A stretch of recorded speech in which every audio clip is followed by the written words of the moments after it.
পলি উর্বর এই বিলাঞ্চলে সবচেয়ে বেশি চাষ হয় ধানের।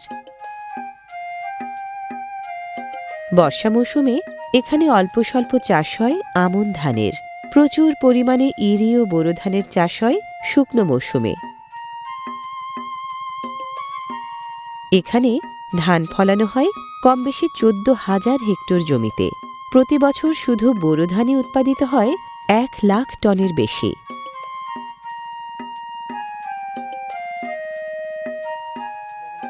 এখানকার চাষিদের বেশিরভাগই বর্গা চাষি, সংখ্যায় এরা লক্ষাধিক।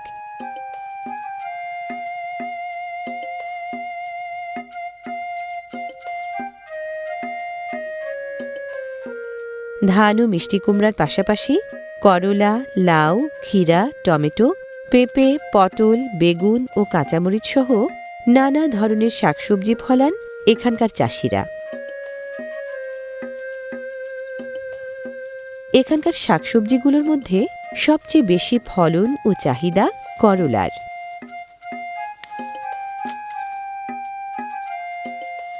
বিলাঞ্চলের প্রতি শতক জমিতে স্থানীয় জাতের করলা সাধারণত ফলে 80 থেকে 100 কেজি, আর উপসি জাতের করলা 100